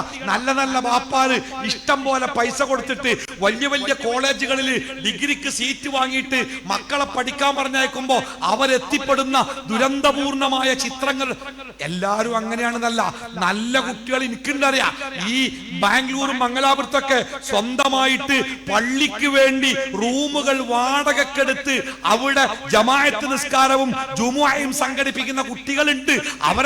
അവരുണ്ട്. പക്ഷേ മഹാഭൂരിപക്ഷവും എത്തിപ്പെടുന്ന ദുരന്തപൂർണമായ ലോകത്തെ കുറിച്ച് സംസാരിച്ച് ഞാൻ ഒരു അനുഭവം മുമ്പ് നാം പങ്കുവച്ചിരുന്നു. ഞാൻ ഒരിക്കൽ മറ്റൊരു സംസ്ഥാനത്തേക്ക് യാത്ര പോകുമ്പോ രാത്രിയിലാണ് ബസ്സിൽ ഇങ്ങനെ തണുത്ത് കാറ്റിലൊക്കെ തണുത്ത് ഇങ്ങനെ പോകുമ്പോണ്ട് ബസ്സിന്റെ ബാക്കിൽ നിന്ന് ഇങ്ങനെ ഒരു ഓണടി ഇങ്ങനെ കേൾക്കണ കുറേ നേരമായി. അപ്പൊ കണ്ടക്ടർ പറഞ്ഞു ഡ്രൈവറോട് ഒന്ന് നിർത്തിയൊക്കാണി, നമുക്ക് വേണ്ടിയാണ് ഓണടിക്കണെന്ന് തോന്നുന്നത്. അപ്പൊ പറഞ്ഞ പോലത്തെ നിർത്തിയപ്പം ആ ബൈക്ക് ഇങ്ങനെ തിരികെ വന്നിട്ട് ബസ്സിന്റെ മുമ്പിലവിടെ നിന്ന് ബസ്സിന്റെ വെളിച്ചത്തിൽ ഞങ്ങൾ ശരിക്കും ആളെ കണ്ട് ഒരു 10-60 വയസ്സുള്ള ആരോഗ്യമുള്ള ഒരു ബാപ്പയാണ് ബുള്ളറ്റ് മോട്ടോർ സൈക്കിളാ ഓട്ടണേ. അതിന്റെ ബാക്കിൽ ഒരു പെൺകുട്ടി ഉണ്ട്, ഏറ്റാൻ മാത്രം ലഗേജും ഉണ്ട്. ഇയാള് പെട്ടെന്ന് ചാടി ഇറങ്ങിയിട്ട് ബസ്സിലേക്ക് കയറി കണ്ടക്ടറോട് പറഞ്ഞു, ഒരുപാട് നേരമായി ഞാൻ നിങ്ങളുടെ കൂടെ വരുന്നു, ഞാൻ നിങ്ങളെ കിട്ടാൻ വേണ്ടി എനിക്ക് ലേശം നേരം വൈകിയതാണ് എന്നൊക്കെ പറഞ്ഞ അയാൾ കാരണം പറഞ്ഞെന്നറിയോ, ഈ പെൺകുട്ടി പഠിക്കുന്ന കോളേജിന്റെ മുമ്പിലൂടെയാണ് ഈ ബസ് പോവുക. അല്ലാത്ത ബസ്സുകളൊക്കെ ബസ് സ്റ്റോപ്പിൽ നിന്നാല് പിന്നെ ഓട്ടോറിക്ഷ കയറിയിട്ട് വേണം ഈ കുട്ടിക്ക് പോകാൻ. ഈ ബസ് കോളേജിന്റെ മുമ്പിലൂടെ പോകും. അതുകൊണ്ട് അയാള് ഈ ബസ് കിട്ടാൻ വേണ്ടി എന്നെ ഓടി വന്നത്. അയാള് കണ്ടക്ടറോട് പറഞ്ഞു, രാത്രിയിൽ ഓട്ടോറിക്ഷക്ക് എടുത്ത് പോകല അപകടമല്ലേ, നിങ്ങൾ എന്റെ മോളെ കോളേജിന്റെ മുമ്പിൽ തന്നെ ഇറക്കണം കേട്ടോ. അയാൾ വിനയത്തോടു കൂടി യാചിച്ച്.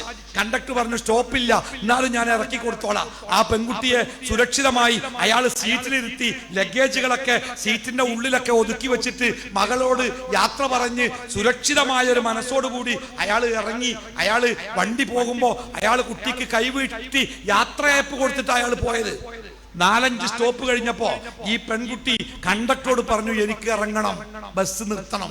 നട്ടപ്പാതിലൊക്കെ ഇരുട്ടത്തെ കണ്ടക്ടർ ബസ് നിർത്തി. കാരണം ഒരു യാത്രക്കാരൻ നിർത്തിയപ്പോ ഈ പെൺകുട്ടി ബാഗുമായിട്ട് ഇറങ്ങിയപ്പോ ബസിന്റെ ഹെഡ്ലൈറ്റിന്റെ വെളിച്ചത്തിൽ ഞങ്ങൾ കണ്ട് ഒരു ചെറുപ്പക്കാരൻ ബൈക്കുമായിട്ട് വന്നിട്ടുണ്ട്, ലഗേജുമായി. ആ ബൈക്കിന്റെ പിന്നിൽ കയറി അവർ പോയപ്പോ ആ കണ്ടക്ടർ എന്നോട് പറഞ്ഞു, എന്താലേ ഓരോ ബാപ്പാര് ഓരോ കുട്ടികൾ സുരക്ഷിതരാവാൻ വേണ്ടി ബാപ്പാർ അനുഭവിക്കുന്ന കഷ്ടപ്പാടത്രേ. പക്ഷേ ആ ബാപ്പമാരെയൊക്കെ എത്ര മനോഹരമായിട്ടല്ലേ നമ്മുടെ കുട്ടികൾ വഞ്ചിക്കുന്നത്. ഇത് ഒരു കാഴ്ച മാത്രമല്ല, ഇത്തരം ഒരുപാട് കാഴ്ചകൾ നമ്മുടെ ചുറ്റുഭാഗത്ത് കണ്ടുകൊണ്ടേയിരിക്കും. ബാപ്പാന്റെ കൂടെ ബൈക്കിന്റെ ബാക്കിൽ ഇരുന്ന് കോളേജിക്ക് പോകുമ്പോ പിന്നാലെ വരുന്ന ബൈക്കിലെ കാമുകനോട് ആംഗ്യം കാണിച്ച് വഴിയോരത്ത് കാത്തിരിക്കാൻ പറഞ്ഞ ഒരു പെൺകുട്ടിന്റെ കഥ ഒരു സുഹൃത്ത് പറഞ്ഞു തന്നു. എന്നിട്ട് ആ പെൺകുട്ടി അവന്റെ കൂടെ പോയതാണ് ആ കഥയുടെ അവസാനം. ഇത് കാലം എങ്ങനെയാണ്, കാലഘട്ടം എങ്ങനെയാണ്. കുട്ടികളെ കുറ്റം പറഞ്ഞിട്ട് കാര്യമല്ല. അവർ കാണുന്നതും അവർ കേൾക്കുന്നതും അവർ അനുഭവിക്കുന്നതും ഇത്തരം കാര്യങ്ങൾ മാത്രമാണ്. മതം വേണ്ട, മതം ഇല്ല, സ്വാതന്ത്ര്യം വേണം. എന്റെ സ്വാതന്ത്ര്യം ഞാൻ കാത്തു സൂക്ഷിക്കണം. ലിബറലിസം, ബാപ്പയോട് എനിക്ക് കടമയില്ല, ഉമ്മയോട് എനിക്ക് കടമയില്ല, സമൂഹത്തോട് എനിക്ക് കടമയില്ല, ദൈവമെന്ന ഒരു സാധനമല്ല. പിന്നെ എന്റെ ജീവിതത്തിന് ഞാൻ എന്തിന് കളയണം എന്ന് ചോദിക്കുന്ന പ്രത്യയ ശാസ്ത്രങ്ങളാണ് നമ്മുടെ കുട്ടികൾ കാണുന്ന സിനിമകളും വായിക്കുന്ന നോവലുകളും കേൾക്കുന്ന മുദ്രാവാക്യങ്ങളും ഒക്കെ ഈ വൃത്തികെട്ട ആശയങ്ങളാണ്. അതിനപ്പുറത്തേക്ക് പടച്ച റബ്ബുണ്ടെന്നും പരലോകമുണ്ടെന്നും ജീവിതത്തിന്റെ വിചാരണയുണ്ടെന്നും നരക സ്വർഗങ്ങൾ ഉണ്ടെന്നും നമ്മുടെ മക്കൾക്ക് പറഞ്ഞു കൊടുക്കാൻ ആരാ കൂട്ടരെ ഇവിടെ ഉള്ളത്? വെള്ളിയാഴ്ച പള്ളിയിൽ ഈ കുട്ടികൾ വരില്ല. 10,000-2000 ആളുകൾ ഖുതുബക്ക് വരുന്ന ഒരു പള്ളിയിൽ ഖുതുബ പറയുമ്പോ ഞാൻ നോക്കാറുണ്ട് എത്ര കുട്ടികളുണ്ട്. ഒരു 15 വയസ്സിന്റെയും 25 വയസ്സിന്റെയും ഇടക്കുള്ള എത്ര കുട്ടികളുണ്ട്? ഇല്ല, വിരലിൽ എണ്ണാവുന്ന കുട്ടികളുള്ളൂ. ജുമുഅക്ക് വരെ ഒരു പ്രസംഗത്തിന് ഒരു വരൂല, ഒരു സമ്മേളനത്തിന് വരൂല, ഒരു ക്ലാസ്സിന് പോലും വരൂല. നമ്മൾ വിളിക്കാറില്ല, വിളിച്ചാൽ അവർ വരൂല. നോക്കാണ് ഈ ഇരിക്കണേ ഈ പ്രദേശത്തെ എത്ര കുടുംബങ്ങളിലെ ആൾക്കാരെ ഇരിക്കണേ. ഈ ഇരിക്കുന്ന ഒരാൾക്ക് പോലും എന്റെ പ്രസംഗത്തിന്റെ ആവശ്യമില്ല എന്ന് എനിക്കറിയാം. ഞാൻ ഈ പറയുന്ന കാര്യങ്ങൾ മുമ്പേ കേട്ട് പഠിച്ചവരാ ഈ ഇരിക്കണോലൊക്കെ. പക്ഷേ ഞാൻ ഈ പറയുന്ന കാര്യങ്ങൾ ഇതുവരെ കേൾക്കാത്ത ഒരുപാട് മനുഷ്യജീവികൾ നമ്മുടെ വീടുകളിലുണ്ട്. അവരിപ്പോഴും മൊബൈൽ ഫോണുകൾ തോണ്ടിയിരിക്കുന്നുണ്ടാവാം, അല്ലെങ്കിൽ ടിവികളുടെ വിശാലമായ സ്ക്രീനുകളിൽ പ്രണയത്തിന്റെ മാധുര്യം അനുഭവിക്കുന്നുണ്ടാവാം, അല്ലെങ്കിൽ അങ്ങാടിയിലെ പീഡികത്തണ്ടയിൽ വലിച്ചു തള്ളുന്ന പുകകൾ ആസ്വദിക്കുന്നുണ്ടാവാം, അല്ലെങ്കിൽ കയ്യിൽ നരടി വെച്ച ആ വിഷത്തിന്റെ പുകകൾ ചുണ്ടിനിടയിലേക്ക് ഇറക്കി വെച്ച് അവർ ആസ്വാദനത്തിന്റെ ലോകത്തേക്ക് പോകുന്നുണ്ടാവാം. നമ്മൾ ഇവിടെ വയലും കേട്ടിരിക്കുക. സ്വർഗത്ത് പോകാൻ നമ്മുടെ മക്കളോ, ജീവനോളം നമ്മൾ സ്നേഹിക്കുന്ന നമ്മുടെ മക്കൾ എവിടെ? നമ്മുടെ വീട്ടിലെ ചെറുപ്പക്കാരെവിടെ? ഇതൊരു വലിയ അപകടമാണ്. തിന്മകളുടെ ഈ ഒരു പരിപാടി നടത്താൻ സംഘാടകർക്ക് എത്ര ചെലവായിക്കും? അതിൽ തന്നെ വലിയൊരു സംഖ്യ കടയുകാർ. ഈ അടുത്ത് മലയാളത്തിലെ ഒരു വലിയ സിനിമാ നടനെ വെച്ചൊരു സിനിമ ഇറങ്ങി. ആ സിനിമ ഇറങ്ങിക്കഴിഞ്ഞപ്പോ അതിന്റെ ആശയം അപകടകരമായ ഒരു ആശയമായിരുന്നു. ആ ആശയം എഴുതിയ അതിന്റെ സംവിധായകൻ പത്രസമ്മേളനം നടത്തി. അപ്പൊ അദ്ദേഹത്തോട് പത്രക്കാർ ചോദിച്ചത്, ഇത്തരം സിനിമകളിലൂടെ നിങ്ങൾ എന്താണ് സമൂഹത്തിൽ എന്ത് മാറ്റാൻ ഉദ്ദേശിക്കുന്നത്? ആ സംവിധായകൻ പറഞ്ഞ മറുപടി എന്താ അറിയോ? എന്റെ സിനിമ കണ്ടിട്ട് 10 ഭാര്യ ഭർത്താക്കന്മാരെങ്കിലും വിവാഹമോചനം നടത്തി സ്വതന്ത്ര സെക്സിലേക്ക് പോകാൻ തീരുമാനിച്ചാൽ ഞാൻ സാർത്ഥനായി, എന്റെ അധ്വാനം മുതലായി. എങ്ങനെ? ഒരു 10 നല്ല നിലക്ക് ജീവിക്കണ 10 ഭാര്യ ഭർത്താക്കന്മാരെങ്കിലും പിരിഞ്ഞിട്ട് ആണും പെണ്ണും സ്വതന്ത്ര ജീവിതത്തിലേക്ക് പോകാൻ തീരുമാനിച്ചാൽ എന്റെ അധ്വാനം സ്വാർത്ഥമായി എന്നാ പറഞ്ഞേ. ആ സിനിമയുടെ പ്രചരണത്തിന് വേണ്ടി കോടികളാണ് നമ്മുടെ നാട്ടിൽ മുടക്കിയത്. അഥവാ തിന്മയുടെ പ്രചാരണം കോടികൾ മുടക്കി നാട്ടിൽ നടക്കുമ്പോ നന്മയുടെ ഭാഗത്ത് ആളില്ല. ഉണ്ടാവണ്ടേ നമ്മളൊക്കെയാണ്. നമുക്ക് ഒഴിവില്ല, നമുക്ക് സൗകര്യമല്ല, എനിക്ക് വേറെ പണിയുണ്ട്, എനിക്ക് അതിന് നേരം ഉണ്ടാവൂല, സമയം ഉണ്ടാവൂല, നിങ്ങൾ എന്തേലും കാട്ടിക്കോളി. ആരാണ് നിങ്ങള്? ഒരു മദ്രസയിലെ രക്ഷിതാക്കളുടെ യോഗം വിളിച്ചാൽ ആ യോഗത്തിൽ വരാൻ ആളില്ല. സ്കൂളിൽ PTA മീറ്റിംഗ് വിളിച്ചാൽ ക്ലാസ് റൂമിൽ ഇരിക്കാൻ സ്ഥലമില്ലാതെ മാഷന്മാര് കൊലായ്മ ബെഞ്ചിടുക. എന്താ നിങ്ങള്? നമുക്കത് പ്രധാനമാണ്. A+, മാർക്കുകൾ നമുക്ക് പ്രധാനമാണ്. ഖുർആൻ പഠിച്ചില്ലെങ്കിൽ നമുക്ക് നഷ്ടമില്ല, ദീന് പഠിച്ചില്ലെങ്കിൽ നമുക്ക് വേദനയില്ല, നമ്മുടെ കുട്ടി നിസ്കരിച്ചില്ലെങ്കിൽ നമുക്ക് സങ്കടമില്ല. എന്താ കാരണം എന്നറിയോ? നമുക്കൊന്നും ഇപ്പോഴും ഒരു പരലോക വിശ്വാസമുള്ള യഥാർത്ഥ മുഅ്മിനാവാൻ കഴിഞ്ഞിട്ടില്ല. അതാണ് അപകടം. അതുകൊണ്ട് ഞാനൊരു 5 മിനിറ്റ് കൂടി എന്റെ സമാപനത്തിലേക്ക് എടുക്കട്ടെ. അടുത്തൊരു പരിപാടി കൂടിയുണ്ട്, മഗ്‌രിബ് നിസ്കാര ശേഷമാണ്. പിന്നെ നിങ്ങളും നേരത്തെ വന്നിട്ടുണ്ട്. ദീർഘമായി സംസാരിക്കാൻ ഈ വൈകുന്നേര സമയമൊക്കെ ഇത്തിരി സംസാരിച്ച് ഒത്തിരി ചിന്തിക്കേണ്ട സമയമാണ്. അതുകൊണ്ട് പ്രിയപ്പെട്ട മാതാപിതാക്കളെ, ഒരു കാരണവശാലും നമ്മുടെ മക്കളെ അവർക്ക് സംഭവിക്കുന്ന അപകടത്തിന്റെ പേരിൽ നമ്മുടെ മക്കളെ കുറ്റം പറയുകയോ അവരെ ശകാരിക്കുകയോ അവരെ ശപിക്കുകയോ അവരെ ഒഴിവാക്കുകയോ ചെയ്യരുത്. എന്തെങ്കിലും തെറ്റ് ഓല ഭാഗത്തുണ്ടായാലേ അവരെ ചേർത്ത് പിടിക്കണം. നമ്മുടെ കയ്യിൽ നിന്ന് വില കൂടിയ ഒരു സാധനം നിലത്ത് വീണു പോയാൽ നമ്മൾ എന്താ ചെയ്യാ? അവിടെ ഇരുന്നിട്ട് നമ്മൾ ആ സാധനം പെറുക്കിയെടുക്കൂലേ? നമ്മുടെ മക്കള് വില കൂടിയ സ്വത്താ.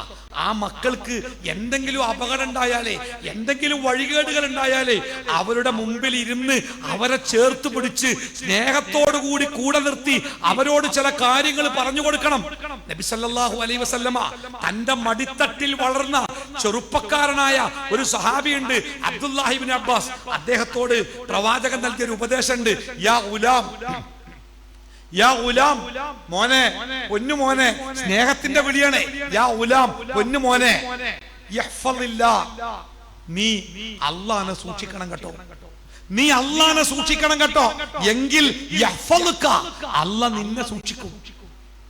അള്ളാഹനെ സൂക്ഷിക്കാരൻ എന്താ അർത്ഥം? അള്ളാഹ്ക്ക് കേടുപാടില്ലാതെ, അള്ളാഹ്ക്ക് വെയിലുള്ളാതെ, അള്ളാഹ്ക്ക് മഴയുള്ളാതെ സൂക്ഷിക്കാനല്ലോ. അള്ളാഹിന്റെ നിയമങ്ങൾ പാലിക്കണം. അങ്ങനെ നീ ജീവിച്ചാലേ നിന്നെ അള്ളാഹ് സൂക്ഷിക്കും, അപകടങ്ങളും പ്രയാസങ്ങളും വഴികേടൊന്നും ഇല്ലാതെ. പിന്നെയും പറഞ്ഞു, മോനെ യഹ്ഫളില്ല, ഈ അള്ളാഹനെ സൂക്ഷിക്കണം കേട്ടോ. അങ്ങനെ സൂക്ഷിച്ചാൽ തജിദുഹു തുജാഹക, നിനക്ക് പ്രയാസങ്ങളില് പ്രതിസന്ധികളില് പടച്ചോനെ നിന്റെ മുമ്പിൽ ഇങ്ങനെ കാണാം. ഇനി ഞാൻ എന്താ ചെയ്യാന്ന് ചോദിക്കണേ നിരാശന്റെ സമയമുണ്ടല്ലോ, ഒറ്റപ്പെട്ടു പോകുന്ന അവസ്ഥ. അത്തരം സമയത്ത് പടച്ച റബ്ബിന്റെ സഹായം നിന്റെ മുമ്പിലേക്ക് വന്നു വീഴും. അതിന് നീ അള്ളാഹനെ സൂക്ഷിച്ചു ജീവിക്കണം. എന്നിട്ട് ബാക്കിയായ റസൂൽ പറഞ്ഞേ, മോനെ, ഈ ലോകത്തിലെ മുഴുവൻ മനുഷ്യന്മാരും കൂടി നിനക്ക് ഒരു ഉപകാരം ചെയ്യാൻ തീരുമാനിച്ചാൽ അള്ളാഹ് എന്താണോ തീരുമാനിച്ചത് അതിന്റെ അപ്പുറം നിനക്കൊന്നും കിട്ടൂല. ഈ ലോകത്തിലെ മുഴുവൻ മനുഷ്യന്മാരും കൂടി നിന്നെ ഉപദ്രവിക്കാൻ തീരുമാനിച്ചാൽ അള്ളാഹ് എന്താണോ നിശ്ചയിച്ചത് അതിനപ്പുറം നിനക്കൊന്നും പറ്റൂല. എന്തായാലും അർത്ഥം? എന്നിട്ട് പറയണേ, നിനക്കെന്തെങ്കിലും പേടിയുണ്ടെങ്കിൽ അള്ളാഹിനോട് സഹായം തേടിക്കോ. നിനക്കെന്തെങ്കിലും കിട്ടണമെങ്കിൽ അള്ളാഹിനോട് ചോദിച്ചോ. ആ കുട്ടിയുടെ മനസ്സിൽ തൗഹീദിന്റെ ബലപ്പെട്ട പാഠങ്ങൾ പ്രവാചകൻ പഠിപ്പിച്ചു കൊടുക്കുകയാണ്. പ്രിയപ്പെട്ടവരെ, നമ്മുടെ മക്കളൊക്കെ ജീവിക്കുന്ന കാലഘട്ടം രണ്ട് നിലക്കും മതപരമായും ഭൗതികമായും വലിയ വലിയ വേണ്ടാത്തരങ്ങളുള്ള കാല. പ്രപഞ്ചത്തിന്റെ സൃഷ്ടാവ് പടച്ച തമ്പുരാനാണെന്നും ആ പടച്ച റബ്ബാണ് ഈ പ്രപഞ്ചം നിയന്ത്രിക്കുന്നതെന്നും വിശ്വസിച്ചു വരുന്ന ഒരു തലമുറയോടാണ് പ്രപഞ്ചത്തിന്റെ നിയന്ത്രണമൊക്കെ ഇപ്പോ CM വലിയാണ്. 10 കൊല്ലം മുമ്പേ കോഴിക്കോട് ജില്ലയിലെ മടവൂരിൽ ജീവിച്ചു മരിച്ച ആ പാവം മനുഷ്യന്റെ പേരില് ലോകത്തിന്റെ നിയന്ത്രണമൊക്കെ ഇപ്പൊ മടവൂരാത്ര നടത്തണേ. അത് പറയാൻ പണ്ഡിതന്മാരുണ്ട്, സംഘടിപ്പിക്കാൻ ആളുണ്ട്, കേൾക്കാൻ ആളുണ്ട്. എത്ര അപകടകരമായ വാദാലേ. നമ്മുടെ മക്കൾക്ക് തൗഹീദ് പറഞ്ഞു കൊടുക്കണം, ഇസ്ലാമിന്റെ ആദർശം പഠിപ്പിച്ചു കൊടുക്കണം, ഒരു മുഅ്മിനിന്റെ സ്വഭാവം പഠിപ്പിച്ചു കൊടുക്കണം, പരലോകത്തെ കുറിച്ച് പറഞ്ഞു കൊടുക്കണം. ഇതൊക്കെ എവിടുന്ന കിട്ടുക? പൊന്നാര സഹോദര, നമ്മുടെ മുമ്പിൽ മനോഹരമായ ഒരു മാർഗമുണ്ട്. അതെന്താ അറിയോ? ഈ മദ്രസാണ്. ലക്ഷക്കണക്കിന് ഉറുപ്പിയത്, ഒരുപാട് ആൾക്കാർ അധ്വാന വ്യയർപ്പ. ഈ മദ്രസ നമ്മുടെ മക്കളെ സ്വർഗത്തിലേക്ക് നയിക്കുന്ന ഒരു കേന്ദ്രമാവണം. നമ്മുടെ മക്കൾ പഠിക്കണം, പ്രായവ്യത്യാസമില്ലാതെ പഠിക്കണം. ചെറിയ ക്ലാസ്സിൽ മാത്രം മദ്രസയെ പഠിപ്പിക്കും, വലിയ ക്ലാസ്സിലാകുമ്പോ മദ്രസ ഒഴിവാക്കും. നിനക്കറിയോ, ഇസ്ലാം മതം എന്ന് പറഞ്ഞാലേ 23 കൊല്ലം അള്ളാഹുവിന്റെ റസൂല് രാവും പകലും പഠിപ്പിച്ച മത. ആ മതാണ് നമ്മള് 5 കൊല്ലം കൊണ്ട് രാവിലെ 1.5 മണിക്കൂർ ക്ലാസ് എടുത്ത് പഠിപ്പിക്കണേ. അതും നമ്മുടെ കുട്ടിയൊക്കെ കിട്ടാതെ വന്നാലേ മക്കളോട് നമ്മൾ ചെയ്യുന്ന ക്രൂരത വളരെ വലുതാന്ന് മനസ്സിലാക്കണം കേട്ടോ. അതുകൊണ്ട് അവസാനിപ്പിച്ചോട്ടെ, ഈ മദ്രസ നിലനിൽക്കണം. ഇതിന്റെ മേലെ ഷീറ്റിട്ടിക്കണ്. നാളെ ഇതിന്റെ പിന്നിലുള്ളവർക്ക് തോന്നണം അവിടെയും കൂടി ക്ലാസ് ഉണ്ടാക്കണം, കുട്ടികൾ വരട്ടെ. എത്ര വീടുണ്ട് ഇവിടെ, ആ വീട്ടിലെ കുട്ടികൾ വന്ന് പഠിക്കട്ടെ. എല്ലാ ദിവസവും വരാൻ പറ്റാത്ത ഉയർന്ന ക്ലാസ്സിലെ കുട്ടികൾ ഹൈസ്കൂൾ ക്ലാസ്സിലോ ഹയർ സെക്കൻഡറിയിലോ പഠിക്കുന്ന കുട്ടികളുണ്ടെങ്കിൽ ഓല് ഒഴിവുള്ള ദിവസങ്ങളിൽ വരട്ടെ. സാധാരണ കുട്ടികൾക്ക് നിങ്ങൾ പറ്റുമെങ്കിൽ എല്ലാ ദിവസവും കൊടുക്കിട്ടോ. ആഴ്ചയിൽ 1-2 ദിവസം കൊടുത്താൽ കിട്ടൂല, അവർക്ക് ഉൾക്കൊള്ളാൻ കഴിയില്ല. സ്കൂളിൽ ഒരു A+ കുറഞ്ഞുകൊണ്ട് ഒന്നും കിട്ടാലട്ടോ. നമ്മൾ വെറുതെ വിചാരിക്കണേ എല്ലാ വിഷയത്തിനും A+ കിട്ടിയാലേ എന്തേലൊക്കെ ആകുള്ളൂ. നിങ്ങൾക്കറിയില്ലേ നമ്മളൊക്കെ ജീവിതത്തിൽ എങ്ങനെയാ വന്നത്? A+കാരൊക്കെ എവിടെ? ഇപ്പൊ നാളെ ആരോ ഒരു തമാശ പറഞ്ഞേ, SLCന്റെ റിസൾട്ട് വന്നപ്പോ 99.5% വിജയം, ബാക്കി 0.5% തോറ്റിക്കണ്. അപ്പൊ ഒരാളെ ഇതിന്റെ താഴെ കമന്റ് ചെയ്തു, ഈ തോറ്റ 0.5 ഉണ്ടല്ലോ, ഓല് ഏതെങ്കിലുമൊക്കെ വിദേശത്തൊക്കെ പോയി ജോലി ചെയ്ത് പൈസ ഉണ്ടാക്കും. ഈ A+ കിട്ടിയാലുണ്ടല്ലോ ഓലൊക്കെ പഠിച്ച് ഡോക്ടർമാരാവും. ഈ ഡോക്ടർമാർക്ക് ജോലി കിട്ടണമെങ്കിൽ ഇവരെ ആശുപത്രിക്ക് വരണം. ആര്? ഈ തോറ്റുപോയ 0.5 ഉണ്ടല്ലോ, ഓല് ഉണ്ടാക്കിയ ആശുപത്രിയിൽ വേണം ഈ ഡോക്ടർമാർക്ക് ജോലി ചെയ്യാൻ. നമ്മൾ MA യൂസുഫ് അലി ഒന്നും എല്ലാ വിഷയത്തിനും A+ കിട്ടിയ ആളല്ല. ആണോ? എത്ര ആളുണ്ട്? ഇപ്പൊ ഞാനൊക്കെ പഠിച്ചിരുന്ന കാലത്തെ ഇന്റെയൊക്കെ ഡിഗ്രി ബാച്ച് പുറത്തിറങ്ങുമ്പോ എന്റെ കൂടെ സീനിയർ ആയിരുന്നു ലത്തീഫൊക്കെ, എന്റെ നേതാവേ അന്ന് ഇപ്പോഴും. അപ്പൊ അന്ന് പിന്നെ എന്റെ കൂടെ ഞങ്ങൾ ബാച്ച് പുറത്തിറങ്ങുമ്പോ ഒരൊറ്റ കുട്ടിയാണ് ഡിഗ്രിക്ക് തോറ്റ്, ഒരൊറ്റ കുട്ടി, ബാക്കിയൊക്കെ ജയിച്ചു. ആ തോറ്റ കുട്ടിക്ക് ഇപ്പൊ ജിദ്ദയിൽ സ്വന്തമായിട്ട് 2-3 സൂപ്പർ മാർക്കറ്റ് ഉണ്ട്, വേറെ കട വേറെ ഉണ്ട്. ജയിച്ചോലൊക്കെ LP സ്കൂളിൽ അറബി മാഷായിട്ട് ഒരു കറുത്ത വേഗം ചോദിച്ചു നടക്കുക. ഇപ്പോഴും ഗൾഫിൽ പോയാൽ ഓനെ വിളിക്കും, ഓൻ കാറുമായിട്ട് വരും എയർപോർട്ടിൽ, ഓന്റെ വീട്ടിലെ ചെലവും താമസമൊക്കെ. അള്ളാഹു ബർക്കത്ത് കൊടുക്കട്ടെ. അപ്പൊ ഞാൻ പറഞ്ഞ ഞങ്ങള് മാർക്കുമ്മലും A+ലും അല്ല, വകതിരിവുണ്ടാവണം, വേർതിരിവുണ്ടാവണം, തിരിച്ചറിവുണ്ടാവണം. അതിന് മതം നിർബന്ധ. അതിൽ യാതൊരു ഓപ്ഷൻ ഇല്ല, മാണെങ്കിന്നില്ല. കൊടുത്തോളണം. ഭക്ഷണം കൊടുക്കുന്നുണ്ടോ, മരുന്ന് കൊടുക്കുന്നുണ്ടോ, അതുപോലെ പ്രധാനമാണ് നമ്മുടെ മക്കൾക്ക് ദീന് കൊടുക്കൽ, പ്രത്യേകിച്ച് ഇന്നത്തെ കാലഘട്ടത്തിൽ. അതുകൊണ്ട് ഈ മദ്രസ സജീവമാവട്ടെ, നമ്മുടെ ക്ലാസ് റൂമുകൾ കുട്ടികളെ കൊണ്ട് നിറയട്ടെ, അധ്യാപകര് പരാതികളില്ലാതെ മക്കൾക്ക് ദീന് കൊടുക്കട്ടെ. ഈ മദ്രസ പ്രസ്ഥാനത്തിന്റെ പേരിൽ ഒരൊറ്റ സംഘാടകർക്കും ശമ്പളം കൊടുക്കാൻ പൈസ ഇല്ലാത്തതുകൊണ്ട് അധ്യാപകരെ നമ്മൾ മതപരമായ ബോധം കൊടുത്താലേ ഓല് വളരുമ്പോ അവരുടെ ജീവിതത്തിലേക്ക് വരുന്ന അപകടകരമായ ചോദ്യങ്ങളുണ്ടല്ലോ, ആ ചോദ്യങ്ങൾക്ക് മറുപടി കൊടുക്കാൻ നമ്മുടെ മക്കൾക്ക് സാധിക്കും. പടച്ചോണ്ടോ, മതമുണ്ടോ, സ്വർഗമുണ്ടോ, നരകമുണ്ടോ, ഗാന്ധിജി സ്വർഗത്ത് പോകുന്നതൊക്കെ വലിയ വലിയ ആൾക്കാർ ചോദിക്കുമ്പോഴേ അതെന്താന്ന് മറുപടി കൊടുക്കാൻ നമ്മുടെ മക്കൾക്ക് വിവരം ഉണ്ടാവണമെങ്കിലേ ഇപ്പൊ കൊടുക്കണം. അതിലെന്തെങ്കിലും വൈമനസം കാണിച്ചാലേ നമ്മുടെ മക്കള് നാളെ നമ്മക്കെതിരെ പടച്ചോനോട് സാക്ഷി പറയും. ഒരു സംശയവും വേണ്ട. അള്ളാഹു നമ്മളെല്ലാവരെയും അനുഗ്രഹിക്കുമാറാവട്ടെ. നമ്മുടെയും നമ്മുടെ മക്കളെയും കുടുംബങ്ങളെയും അള്ളാഹു ജന്നാത്തുൽ ഫിർദൗസിൽ ഒരുമിച്ച് ചേർക്കുമാറാവട്ടെ. നമ്മുടെ മക്കളൊക്കെ ജീവിക്കുന്നത് അപകടകരമായ കാലഘട്ടങ്ങളിലാണ്. നമ്മളെ സ്നേഹിക്കുന്ന, നമ്മളെ ബഹുമാനിക്കുന്ന, നമ്മളെ അനുസരിക്കുന്ന, നമുക്ക് വേണ്ടി പ്രാർത്ഥിക്കുന്ന സ്വാലിഹായ മക്കളായി നമ്മുടെ മക്കളെ വളർത്തി വലുതാക്കാൻ അള്ളാഹു നമുക്കെല്ലാവർക്കും തൗഫീഖ് നൽകുമാറാവട്ടെ. മരണപ്പെട്ടു പോയ നമ്മുടെ മാതാപിതാക്കൾക്കൊക്കെ അള്ളാഹു മഗ്ഫിറത്തും മർഹമത്തും പ്രദാനം ചെയ്യട്ടെ. ജീവിച്ചിരിക്കുന്ന മാതാപിതാക്കളെ പൊന്നുപോലെ നോക്കുന്ന മക്കളാവാൻ അള്ളാഹു നമുക്ക് ഭാഗ്യം നൽകുമാറാവട്ടെ. രോഗങ്ങൾ കൊണ്ട് പ്രയാസപ്പെടുന്ന ഈ സദസ്സിലും വീടുകളിലും ആശുപത്രികളിലുമൊക്കെയുള്ള എല്ലാവർക്കും അള്ളാഹു ശിഫ നൽകുമാറാവട്ടെ, സമാധാനം നൽകുമാറാവട്ടെ.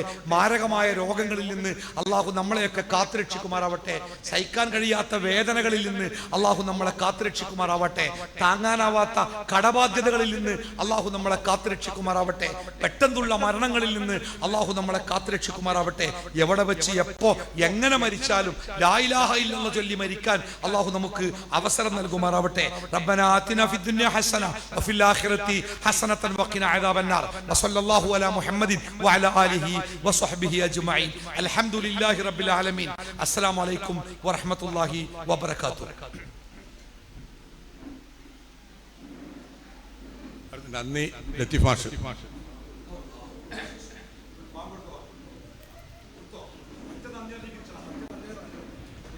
ഒറ്റവാക്കിൽ